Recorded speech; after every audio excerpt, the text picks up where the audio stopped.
This episode of SpectreSoundStudios is brought to you by VirtualShield.com.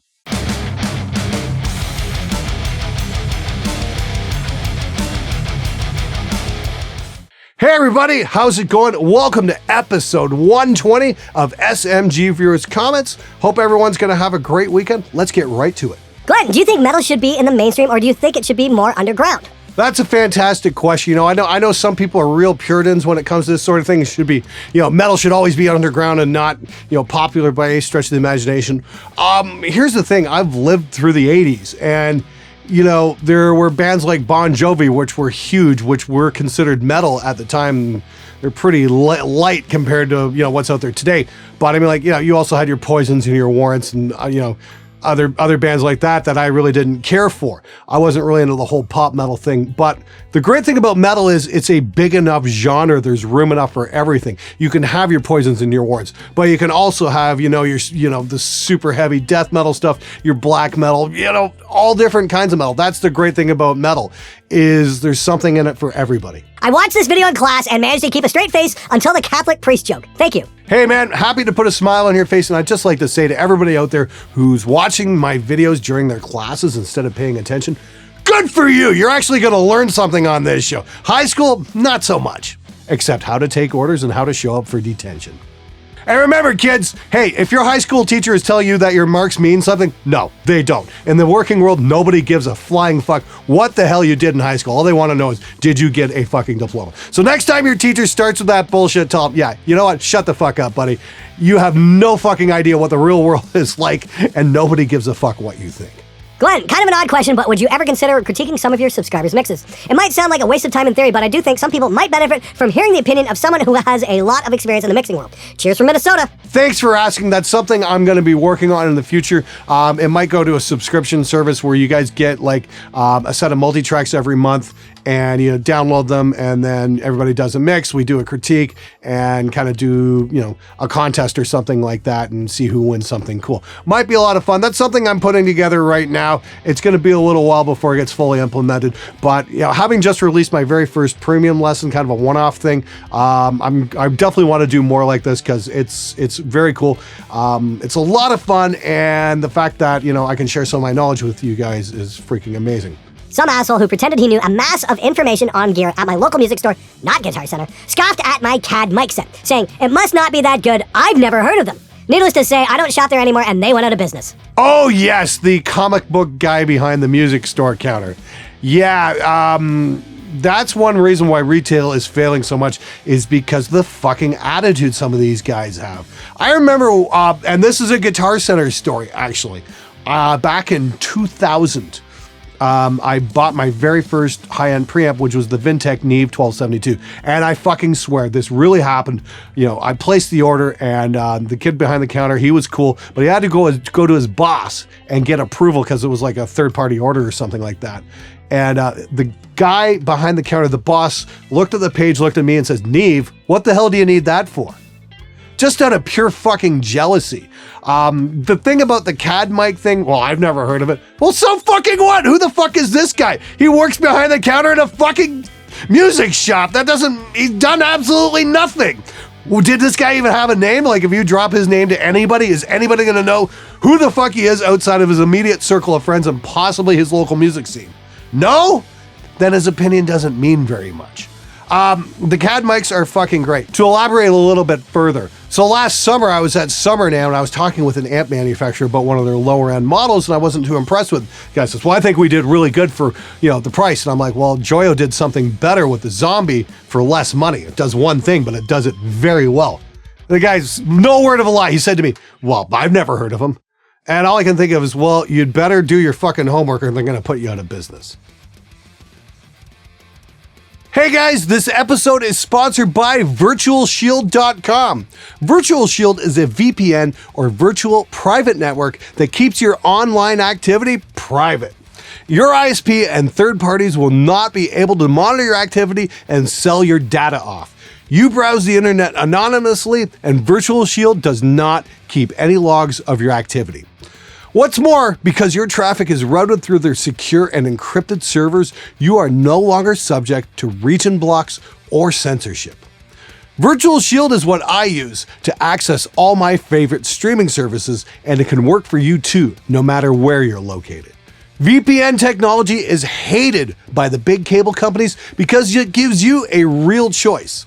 The great news is that you can join me in giving these giant corporations a middle finger salute for as low as $5.99 a month. Add in the unrestricted streaming option and watch what you want from where you want. And Protection Plus keeps you safe from cyber attacks. This is the easiest VPN in the world to use. Setup is a breeze. Install the app or an extension, click connect, and your IP address is changed with the internet wide open. Check it out at virtualshield.com/Spectre and get a 20% discount. Glenn! I created a band that eventually disbanded. I wrote the music, but my singer wrote half of the lyrics. Now that we're broken up, they want to reform and play my music without me. The music isn't trademarked or copyrighted. Is there anything I can do to stop these shitheads? My suggestion would be don't fucking worry about it. I mean, like, if you guys are a startup band and no one knows who the fuck you are, why are you even getting worried about it? So what if they want to play your songs? They're still your songs. You can use them too. I mean, like, look what happened when Metallica kicked out Dave Mustaine. You know, they kept some of his songs and put them on Kill 'Em All, but Mustaine went ahead and put those on Killing Is My Business, just with different lyrics. Shit happens. Get over it. Stop worrying so much about the stuff that might happen and worry about the stuff that is happening. Hey Glenn, I am part of a new high school band, simple cover band for fun, but it feels like I have to run and get my other members in order for them to do something about the band. They have girlfriends and life, where I have my bass, my hand, and some tissues. Generally, I am a very anxious person, and I can get very dominant if no one else takes lead. And while I don't want to feel like a mother goose, I also don't want the band to suck either without any leading directions. What do I do? Thanks in advance, a useless cunt. Well, dude, it sounds like you're a lot less useless than your bandmates. You know what? I went through the exact same thing with my high school band where we'd have band practice, and I don't think we ever had a single band practice where everybody showed up. Everybody, always had something else to do. They always had something better to do. Here's the thing. If they don't show up for 2 practices in a row, throw their asses out and go find other people, because they're not worth you wasting your fucking time on. Get like-minded people to work with you, not fucking lazy-ass motherfuckers who are just going to waste your time.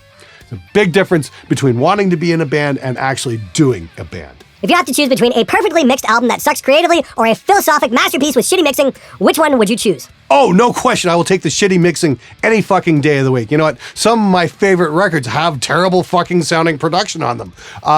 One band I listened to in college was a Toronto group called Mud, and they were kind of like punk Weird Al Yankovic. They did all these hilarious parodies. Production was terrible. The copy I had was on a cassette, and that was terrible. It was warbly and shit. It was just fucking awful. But you know what? I listened to that record over and over and over and over again, endlessly. Why? Because the songs were fucking great. Songwriting always comes first over production. There is plenty of amazing production out there today with stale, bland, and boring performances and just uninspired songwriting. We have that in fucking spades. Bring on the creative bands with the shitty mixes.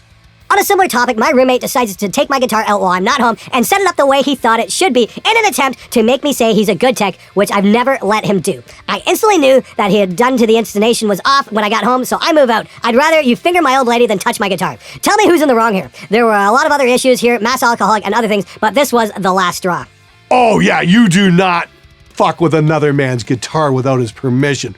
That goes without saying. It's like, you don't take your buddy's car without permission. You don't fuck his girlfriend. And you certainly don't set his guitar up when he's not around. That's just a fucking big no-no. Sounds like your roommate didn't know his fucking boundaries and didn't have much respect for anything or anyone. Honest question, what changes physically in the string to make it sound flat? Is it just oil, dirt, buildup in the windings? That's a very good question. We're going to investigate that a little further. I imagine dirt and oil buildup has a massive amount to do with it, but I'm also wondering about elasticity. Like when a rubber band dries out, it kind of, you pull on it and it'll snap and that kind of thing. I'm wondering, as a string gets older and has constant tension on it, what's going on with the metal and if it's losing some of its resilience that way too. So you science guys out there, if you have any information on the subject, please feel free to share that in the comments below, because I'd really like to know and hear from you guys. I subscribed to you a long time ago. Dig the whole let's show what the readers say thing and react to it, like Woo Fun back in 2011. But the reason you guys don't get more followers is because you need to lighten up and bring some sunshine here and there. Like, don't be negative all the fucking time. You would get so many more views if you would just have some heart in uploads instead of hate. You guys are so talented when it comes to sound to just waste it that you joke it away. Teach us instead of insult us. I highly respect your knowledge and I'm willing to learn. Greetings from Sweden and Finland. And yes, I know you believe that you get clicks because you're mean and stuff, but hey, who is with me? Nicer, Glenn? Shit, am I fucked, ain't I? But had to try. Aw, what's the matter? Seriously, pay attention to my tutorials. I'm nice in them, I swear. Ahoy, Glenn.